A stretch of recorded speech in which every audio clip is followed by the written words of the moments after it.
Hello बच्चों। तो कल हमने भाषा माधुरी कक्षा 5वीं का 5वां पाठ दो पहलवान पढ़ा था।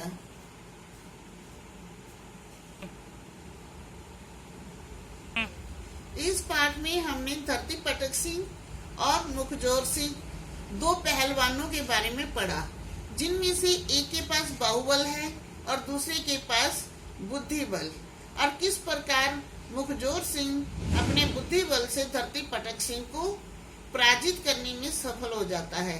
तो आज हम इसका अभ्यास कार्य करेंगे। सबसे पहले पाठ में से आप क्वेश्चन आंसर करेंगे। देखिए, धरती पटक सिंह अपनी शक्ति बनाए रखने के लिए क्या क्या करता था। धरती पटक सिंह अपनी शक्ति बनाए रखने के लिए प्रतिदिन व्यायाम करता था और पौष्टिक भोजन करता था। सेकंड क्वेश्चन है कि मुखजोर सिंह अपने घर से क्यों भाग गया। मुखजोर सिंह ने धरती पटक सिंह की शक्ति को देखा था। मुखजोर सिंह के पास बाहुबल नहीं था, उसके पास बुद्धि बल था। तो और अचानक धरती पटक सिंह को अपने घर आया देख वह घर से भाग गया। तीसरा कि हाथी को आंगन में गिरा देख माँ ने क्या कहा। हाथी को आंगन में गिरा देख माँ ने बेटे से कहा कि बेटा, इस चूहे को झाड़ू से बाहर कर दे। चौथा क्वेश्चन है कि मुखजोर सिंह ने अपने बेटे को नदी में फेंकने की बात क्यों की। मुखजोर सिंह को लगा कि उसके बेटे ने धरती पटक सिंह को कोई करारा जवाब नहीं दिया, यानी कि उसके बेटे ने बुद्धि से काम नहीं लिया, इसलिए उसने अपने बेटे को नदी में फेंकने की बात की। अब पाठ के आधार पर आपने रिक्त स्थानों की पूर्ति करनी है। सामने आपको शब्द दिए गए हैं दो, उनमें से एक शब्द चुनकर आपने खाली स्थान में भरना है। मुखजोर सिंह और धरती पटक सिंह दो नामी डैश थे, यानी कि पहलवान थे। मुखजोर सिंह को कभी किसी ने डैश लड़ते नहीं देखा था, कुश्ती लड़ते नहीं देखा था। धरती पटक सिंह ने डैश में रुककर एक ढाबे पर खाना खाया, रास्ते में रुककर। मुखजोर सिंह का बेटा बुद्धिमान था, ना कि डरपोक। तो अगले क्वेश्चन में कहानी में जो घटनाएं जिस क्रम में घटी उस क्रम से उन घटनाओं को क्रमांक दीजिए। मतलब जो घटना पहले घटी उसमें नंबर 1, दूसरे में 2, तीसरे में 3, 4 ऐसे नंबर देने हैं। जैसे सबसे पहले क्या हुआ था कि धरती पटक सिंह कुश्ती लड़ने के लिए मुखजोर सिंह के घर गया। दूसरा, फिर धरती पटक सिंह ने तालाब पर पानी पिया, तो यहाँ नंबर 2 आ जाएगा। तीसरी पे आएगी मुखजोर सिंह धरती पटक सिंह की आवाज सुनकर भाग गया। चौथी लाइन में आएगा कि मुखजोर सिंह ने बेटे से कहा कि उनके आंगन में किसी ने चूहा फेंका है। पांचवें पे आ जाएगी मुखजोर सिंह के बेटे ने पेड़ को दातुन कहा बताया। और छठी पे आ जाएगी धरती पटक सिंह भाग खड़ा हुआ। और सातवीं में आ जाएगी मुखजोर सिंह ने अपने बेटे की पीठ थपथपाई।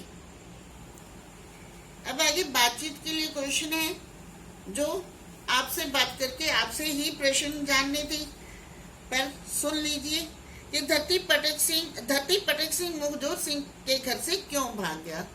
अब धरती पटक सिंह को मुखजोर सिंह के बेटे का सामना करना पड़ा।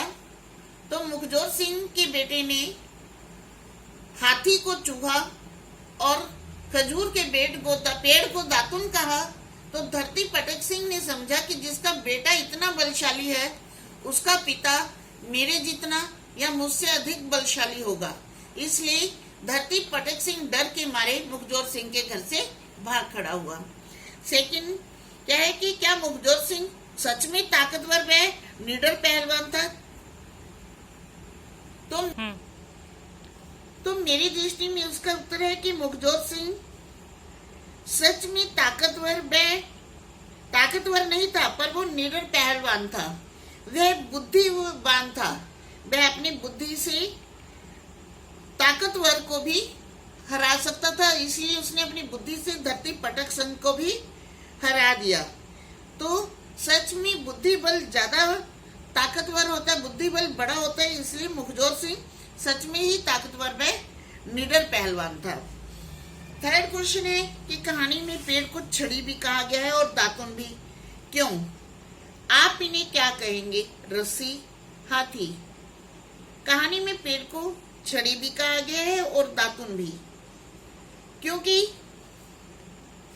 पेड़ का छोटा रूप यानी कि तने का छोटा रूप या छड़ी हो सकता है या दातुन हो सकता है, उससे छोटा रूप।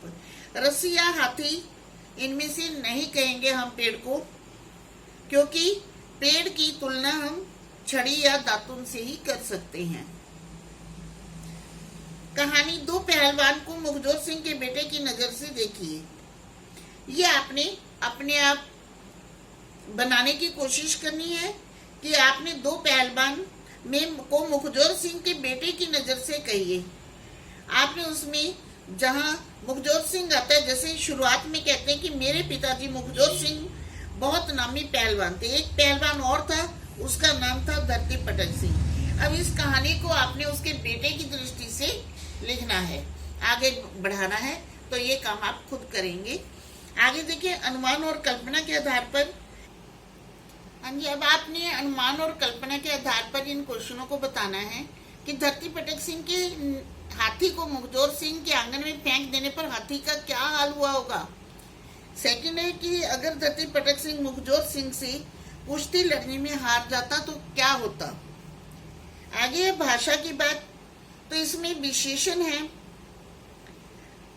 विशेषता बताने वाले शब्दों को विशेषण कहते हैं। जिन शब्दों की विशेषता बताई जाती है उन्हें विशेष्य कहते हैं। उदाहरण के रूप में, जैसे नामी पहलवान में पहलवान कैसा था? नामी था। ठीक है, इसमें नामी शब्द विशेषण है, पहलवान शब्द विशेष्य है। अब आप पाठ में आए, 4 विशेषण व विशेष्य शब्द आपने नीचे लिखने हैं। अब आप पाठ में आए विशेषण विशेष्य शब्द लिखेंगे। जैसे एक दिया हुआ है सारा आटा, यानी कि आटा क्या कितना था? सारा, तो सारा यहाँ विशेषण है और आटा विशेष्य है।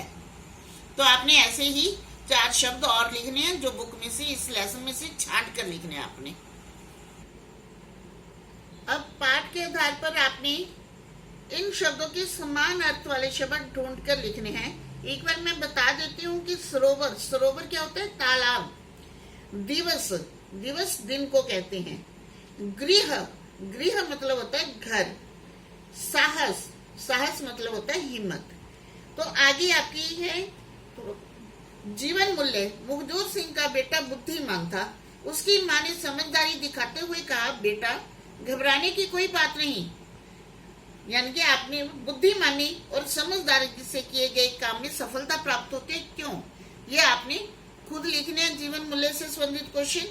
सेकंड क्वेश्चन है कि मुखजोर से, सेकंड देखिए, मुखजोर सिंह का बेटा इतना बलशाली है तो हो सकता है कि वह खुद मेरे जितना या मुझसे अधिक बलशाली हो, यह सोचकर वह थोड़ा भयभीत हुआ। इसके क्वेश्चन है, जीवन में भयभीत होना उचित है या अनुचित?